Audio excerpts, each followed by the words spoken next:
Isang malawakang walkout protest ang isinagawa ngayong araw ng mga manggagawa mula sa pampubliko at pribadong sektor upang ipanawagan ang muling pagbuhay sa National Minimum Wage. Pinangunahan ng campaign network na All Workers Unity ang protesta. Ipinanawagan ng mga manggagawa ang pagbasura sa umiiral na wage rationalization law na nagtatakda ng iba't ibang halaga ng sahod ng mga manggagawa sa mga rehiyon at ang pagbalik sa fixed minimum wage na 16,000 pesos. Nakiisa ang maraming manggagawa mula sa pribadong sektor sa National Walkout Protest. Ang grupong Kilusang Mayo 1 o KMU, idinaan sa pag-iingay ang protesta sa mismong tanggapan ng Department of Labor and Employment. Ayon sa KMU, ang mababang sahod ang dahilan kung bakit nasa 5,000 mga Pilipino ang nangingibang bansa araw-araw upang kumita ng malaki. Sa tingin namin ay yung cost of living sa mga rehiyon labas ng Metro Manila hindi naman totoong mas mababa. In some cases, kung saan towards tourism yung activity, halimbawa Baguio, Cebu, Tagaytay, mataas yung cost of living dyan. Ilang kawani rin ng pamahalaan ang lumabas sa kani-kanilang trabaho bandang 12:00 ng tanghali upang makilahok sa protesta.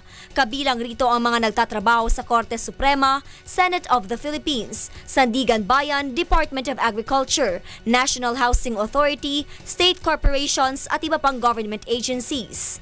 Ayon kay Rose Nartates na presidente ng National Housing Authority, Consolidated Union of Employees, karamihan sa kanila ay nasa salary grade 1 pa rin.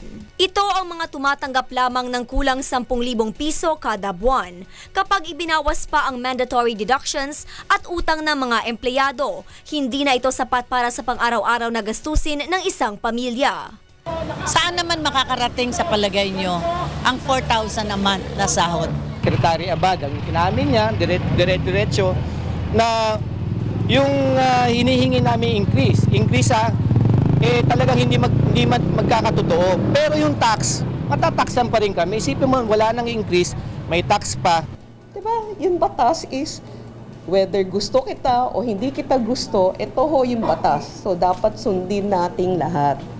Paliwanag ng All Workers Unity, 16,000 piso ang hinihingi nilang minimum wage dahil kalahati ito ng Daily Computed Family Living Wage o Cost of Living. Ang FLW ay ang minimum na halagang kailangan ng pamilyang may 6 na miyembro para sa kanilang pang-araw-araw na food at non-food needs, dagdag pa ang 10% alokasyon para sa savings.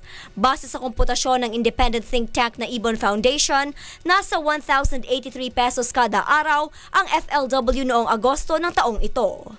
Bianca Dava, UNTV News, Worldwide.